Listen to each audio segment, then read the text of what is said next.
हाँ, आज हमारे अध्ययन का विषय है न्यायिक सक्रियतावाद। न्यायपालिका से जुड़ा हुआ ये टर्म है और आप देखें कि हमारे संविधान में न्यायिक सक्रियतावाद का कहीं कोई उल्लेख नहीं है ना? अगर हम ये कहें कि ये न्यायिक सक्रियतावाद का जो उद्भव है वो न्यायिक पुनरावलोकन से हुआ है, जुडिशियल रिव्यू। उसी का एक अगला स्टेप है न्यायिक सक्रियतावाद। इसका अगर हम शाब्दिक निहितार्थ और इसका अर्थ समझें तो न्यायिक माने न्यायपालिका, सक्रियता यानी सक्रिय ज़्यादा हो गई है। फिर कौन से कारण हैं? तो इन कारणों से ये सक्रिय हुई है, वही सक्रिय हुई और फिर कहीं कहीं ये अति सक्रियतावाद का शिकार हो गई, यानी सक्रिय नहीं अति सक्रिय हो गई, बहुत ज़्यादा सक्रिय हो गई। तो वो what were the factors behind, वो कौन से कारण थे जिनकी वजह से हमारी न्यायपालिका सक्रिय हुई। हम आप देखें प्राचीन काल में और मध्यकाल में सरकार के ये जो तीनों अंग हैं, विधायिका, कार्यपालिका और न्यायपालिका, वो किसी एक शासक, राजा और नवाब के नियंत्रण में रहते थे। राजा ही कानून बनाता था, राजा ही उनका क्रियान्वयन करता था और राजा ही मुख्य न्यायाधीश था। राजा लोग उस समय बड़े संघी होते थे, जरा जरा सी बात पे लोगों को फांसी की सजा सुना देते थे, है ना?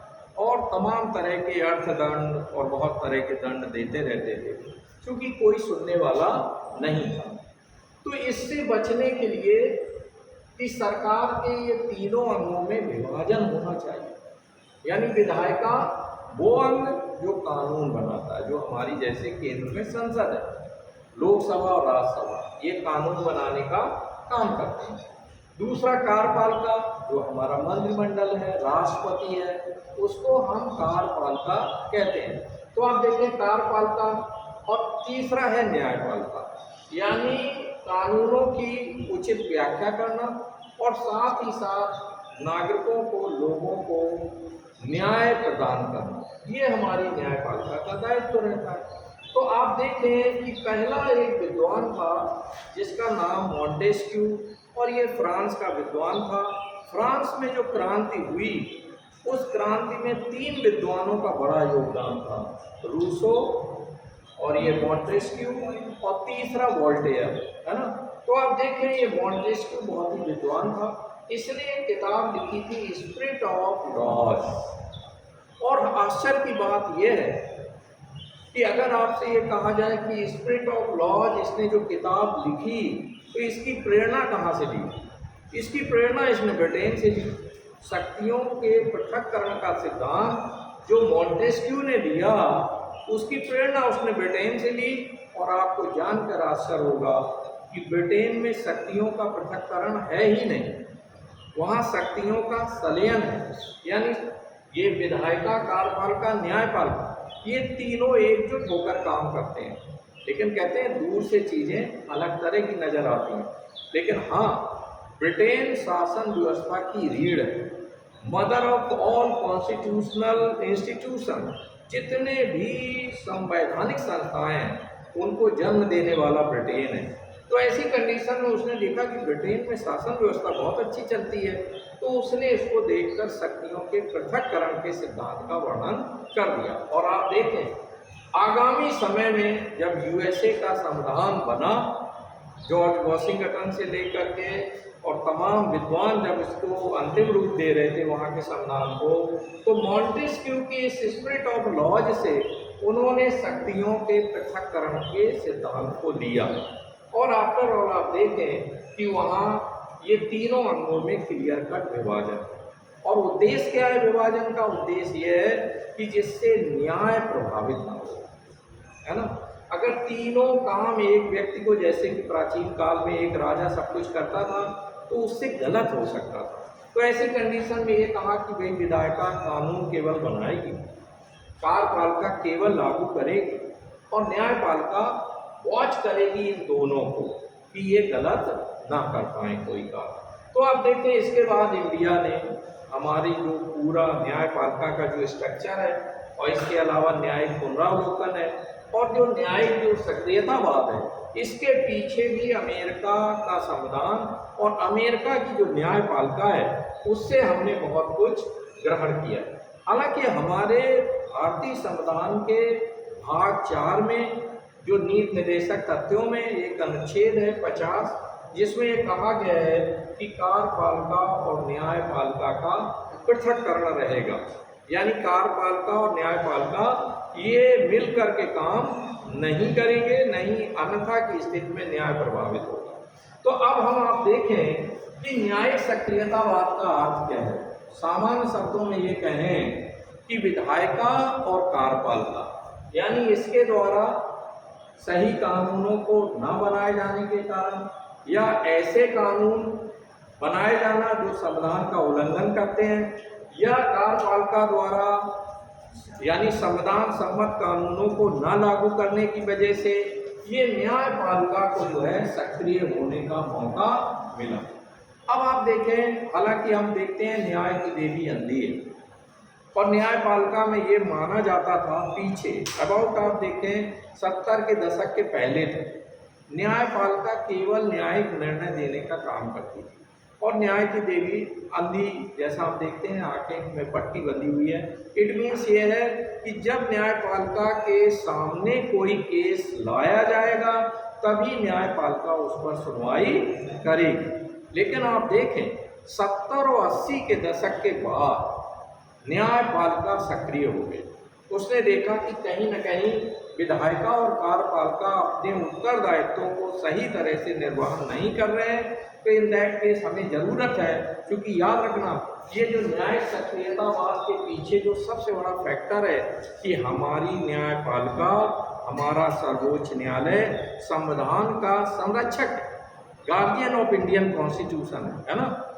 अब भाई जब संरक्षक है तो संरक्षक का काम क्या होगा कि न्याय को बचाए, है ना। चाहे विधायिका अगर न्याय का हनन कर रहा है ना, या कार्यपालिका हनन कर रही है, तो ऐसी कंडीशन में इसे रोके।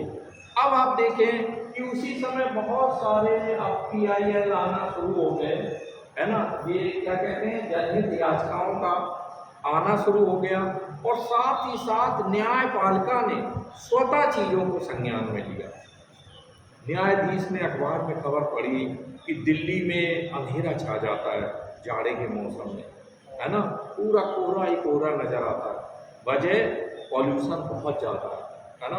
तो ऐसी कंडीशन में स्वतः संज्ञान लेते हुए उन्होंने कार्यपालिका को निर्देश दिया कि आफ्टर ऑल आप इस पर कंट्रोल करें, फैक्ट्रियों को आबादी से बाहर ले जाएं, और इसके अलावा जो वाहन है ना, अभी पीछे हम लोगों ने देखा कि सर्वोच्च न्यायालय के निर्देश का अनुपालन करते हुए केजरीवाल ने बाकायदे ऑड और इवन नंबर गाड़ियों का चलाया था कि एक दिन ऑड चलेंगी इन दिनों में और इन दिनों में इवन। ऑड इवन समझते हैं ना, कि विषम संख्या 3, 5, 7, 9 जो 2 से ना कटे, है ना, और इसके अलावा इवन 2, 4, 6, 8, 10 जो 2 से कट जाए। तो ऐसी गाड़ियों के जो नंबर हैं वही गाड़ियां रूट पर आएंगी। तो हम अब देखें कि आफ्टर ऑल ये देखना है कि आखिरकार हमारी न्यायपालिका सक्रिय क्यों हो गई, एक्टिव क्यों हो गई।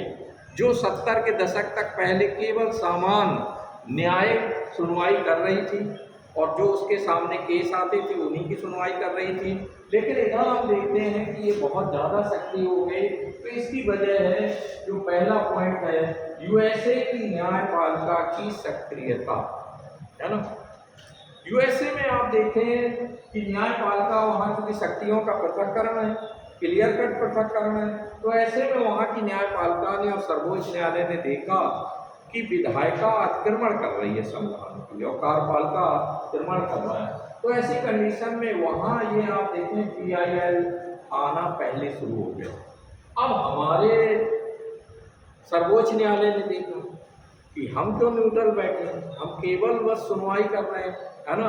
तो ऐसी कंडीशन में हम भी स्वतः संज्ञान लें। तो ऐसी कंडीशन में आप देखें USA से प्रेरणा लेते हुए हमारी भी देश की न्यायपालिका बहुत सक्रिय हो गई।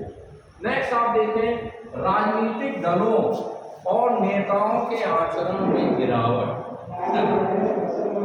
विधायिका और कार्यपालिका में हम आप देखें कि जो राजनीतिक दल है ये चुनाव लड़ते हैं, फिर इनको जब बहुमत मिल जाता है तो ये सरकार बना लेते हैं, और उसके बाद आप देखें कि इनके कैरेक्टर में बहुत गिरावट है। ये जनता से जुड़े हुए प्रश्नों को कई बार नहीं उठाते हैं या पैसे लेकर के उठाते हैं, है ना। जब समस्याओं पर इनका ध्यान ही नहीं जाता। हाँ, जन समस्याओं पर ये ध्यान नहीं देते हैं और भ्रष्टाचार के शिकार, जो थैला साहब को थैला पकड़ा देते हैं तब ये कहीं जागते हैं। जबकि है क्या, देश में अप्रत्यक्ष लोकतंत्र है, और अप्रत्यक्ष लोकतंत्र में हमने, जनता ने अपनी बागडोर जो है इन नेताओं को, विधायकों और सांसदों को दे रखी, और इन्हें पब्लिक वेलफेयर में वर्क करना चाहिए। तो न्यायपालिका ने देखा कि ये जो राजनीतिक दल जो विधायिका में पहुंच रहे हैं वहाँ उल्टे सीधे कानून बना रहे हैं, और इवन आप देखें कार्यपालिका में भी इनका आचरण जो है संविधान सम्मत नहीं है।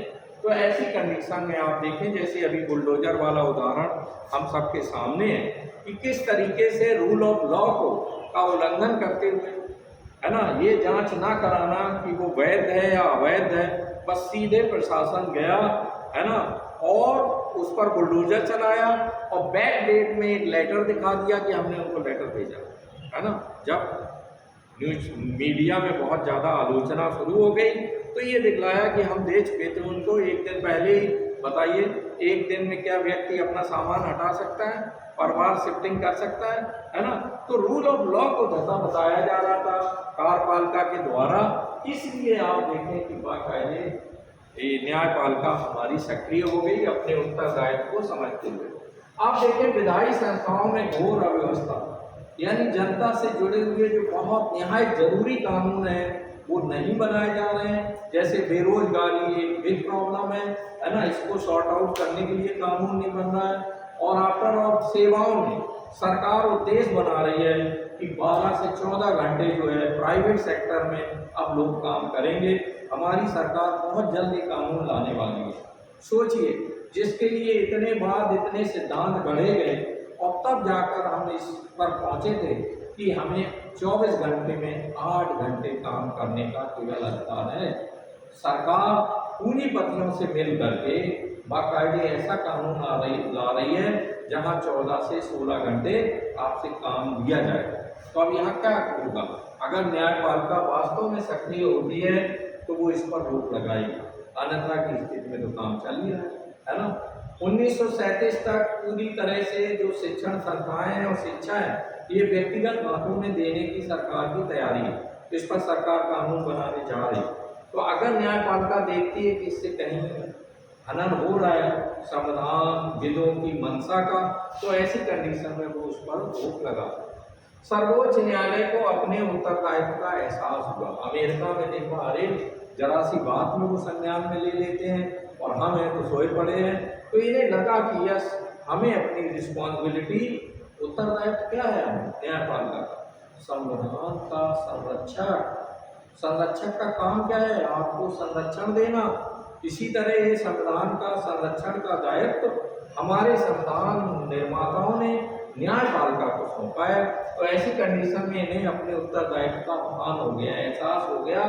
तो इन्होंने, आप देखें कि बाकायदे सर्वोच्च न्यायालय ने स्वतः आप अगर कोई ये PIL दाखिल करना चाहें तो घर पे बैठे बैठे एक पोस्ट कार्ड जो है भेज दीजिए न्यायपालिका को, उस पर सुनवाई हो जाएगी, है ना। और ये आप देखें पब्लिक हिस्से जुड़े हुए मामलों में आपको ऐसा लगता है कि हमारी बस्ती में, मोहल्ले में बहुत ज़्यादा जो है एक अव्यवस्था नज़र आ रही है, सड़कें सही नहीं है, बिजली सही नहीं है। तो ऐसी कंडीशन में आप PIL दाखिल कर सकते हैं। और अगर आप नहीं कर पाते, आपको डर है कि दबंग लोग हमें परेशान कर सकते हैं, तो जो सक्षम व्यक्ति है या सक्षम वर्ग है वो उस मैटर को वहाँ रेज कर देगा, है ना। जैसे अभी हम लोग देख रहे हैं कि जैसे बुलडोजर वाली जो कार्रवाई चल रही थी, तो उसमें कुछ NGO ने इस पर बाकायदे इन्वॉल्वमेंट दिखाया। कुछ वकील आगे आए कि क्या है, जब रूल ऑफ लॉ है, कानून का शासन है, तो पहले आप कानूनी प्रक्रिया का पूरा पालन करें। तब बुलडोजर चलाएं, है ना। तो ये नया है, आपने कानून का विधान कहाँ से निकाल दिया? संविधान में कहीं बुलडोजर का है उल्लेख? नहीं है। आगे हम आप देखें, शासन की स्वेच्छाचारता पर नियंत्रण, ऊपर हम सॉरी आप देखें, इसके बाद है राजनीतिक और प्रशासनिक व्यवस्था में व्याप्त भ्रष्टाचार। अभी सर्वोच्च न्यायालय ने प्रशासनिक अमले पर और कार्यपालिका पर बाकायदे उंगली उठाई है कि आखिरकार बरसात में लगातार बिहार में, गुजरात में ये पुल कैसे गिर रहे हैं, है ना। जाहिर है इसमें भ्रष्टाचार हुआ है, इनकी जांच कराएं और जो ठेकेदार जिन्होंने उन पुलों वगैरह को बनाया था उनको रिकंस्ट्रक्शन के लिए बोले।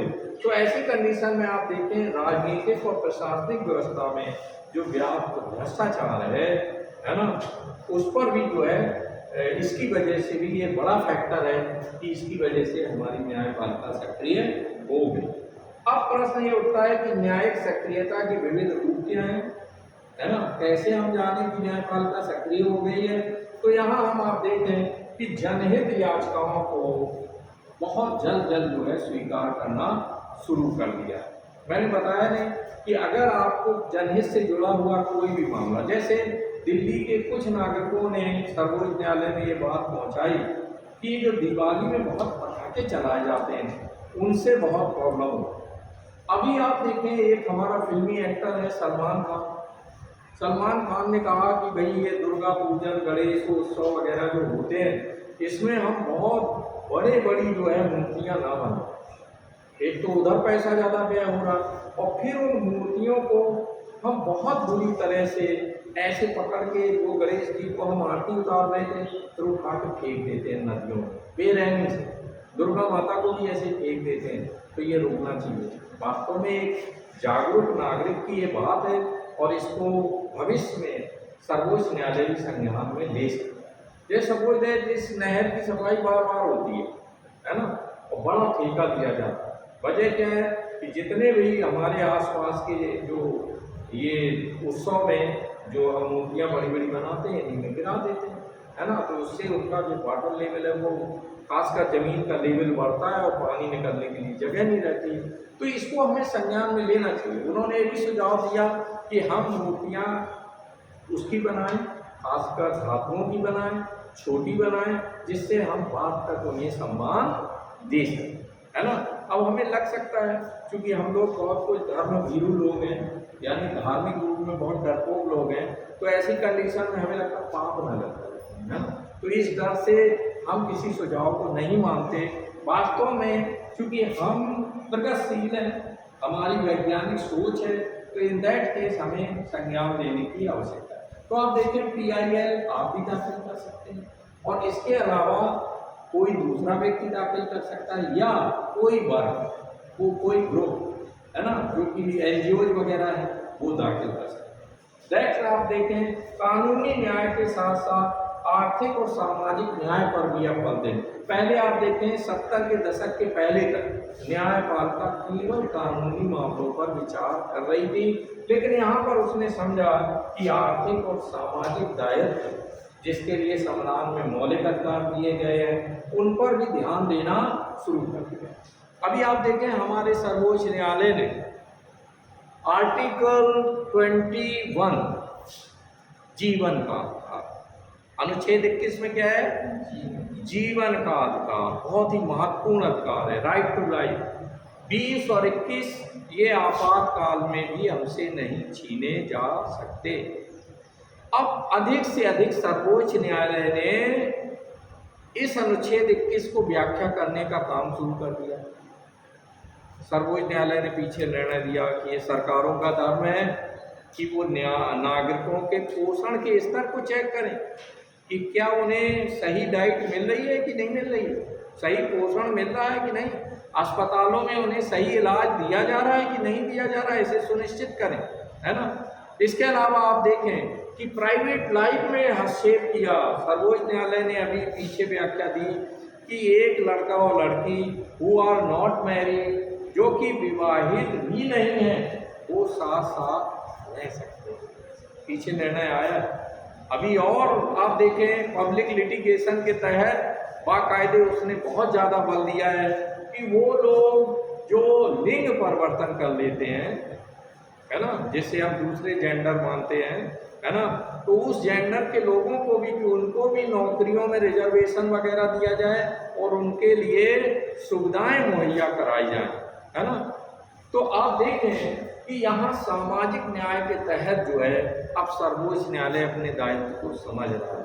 ये आर्टिकल 21 के माने केवल यही नहीं है जीवन का अधिकार कि आप कार्यपालिका आपको बेवजह फांसी की सजा ना दे दे, आपका जीवन ना छीन ले, बल्कि हाउ टू लिव, हम रहें कैसे, तो पोषण का स्तर देखा जाए, चिकित्सा देखी जाए, आवास देखा जाए, है ना। ये बुलडोजर वगैरह क्या है, आप देखें किसी अपराधी ने अगर कोई मकान बनाया था तो अपराधी को दंडित करना चाहिए, उसके परिवार का क्या कसूर है, उसकी बीवी उसके बच्चों का क्या कसूर है। आपने उठा करके एक दिन में बुलडोजर चला के पूरे फैमिली को सड़क पे ला दिया। अब बताएं आप क्या मैसेज देना चाह रहे हैं। एक तो अपराधी था और 10 अपराधी पैदा करने का है भाई, है ना। पीछे का कल्चर देखें, कितने दस्यु पैदा होते थे, वजह क्या थी कि कहीं ना कहीं प्रशासनिक स्तर पर, पुलिस स्तर पर उनके साथ अन्याय किया जाता था। इसलिए आप देखें 60, 70, 80 के दशक की ज़्यादातर मूवीज दस्युओं पर बनी हुई है ना।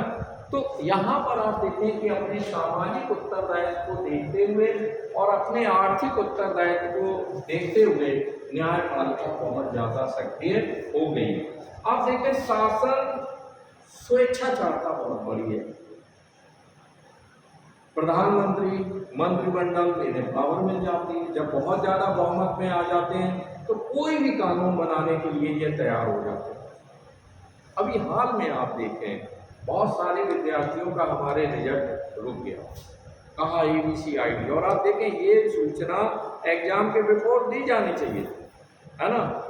रिजल्ट रोक दिया गया कि इन स्टूडेंट्स का ABC ID नहीं, डिजी लॉकर में इनकी इंफॉर्मेशन है, यानी कुछ भी चलेगा। ये प्रशासनिक अनिर्णय की स्थिति है और गलत प्रशासनिक निर्णय है ना। और आप देखें NRC, एक ये कानून लाया जाए NRC, जिसमें जिन्हें हमने अपना नीति नियंता बनाया है, अब वो चेक करेंगे आपको कि आप इस देश के सिटीजन हैं या नहीं हैं, है ना। अब आप ये बताइए कि पूछा जाएगा तुम्हारे दादा की जन्मतिथि क्या थी, तो पिताजी की जन्मतिथि तक तो ठीक ठाक रहा, दादा का किसे पता, दादा पढ़े लिखे थे भी कि नहीं थे, है ना। जमीन के और आपके मकान का ये है कि नहीं। अभी सरकार ने एक जो नया कानून यूपी में लागू हो गया कि किसी की भी बिल्डिंग को गिराया जा सकता है। बताएं आप लोग जरा देखें, क्या आपके मकान के कागजात सुरक्षित है, कोई लेखा जोखा है, अभी पता ही नहीं है भाई। बाप दादों से हमें मिली थी प्रॉपर्टी, तो वैसा ही है, बस दिखाया जाता है कि फला बना फला वहाँ रहते हैं, है ना।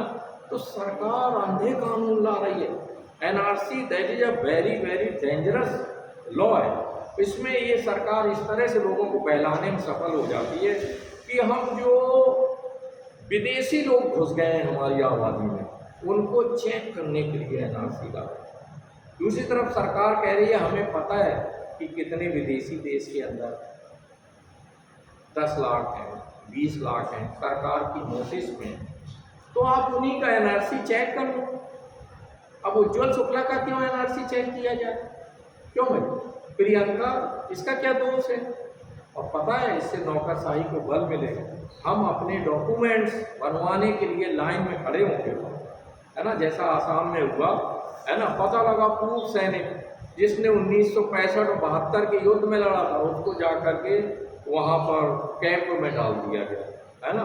पूर्व मुख्यमंत्री के परिवार के कुछ सदस्यों के जिनके डाटा सही नहीं निकले, उठाकर उनको जो है कैंप में डाल दिया गया, जेल, जहाँ पर पता लगा 2 टॉयलेट पर 1000 लोगों का लोड। कितनी अमानवीय निर्णय है। तो आप देखें कि ऐसी स्थिति में न्यायपालिका ने देखा कि आखिरकार ये जो शासन की स्वेच्छा चाहता है। अभी आप देखें किसान आंदोलन छिड़ा,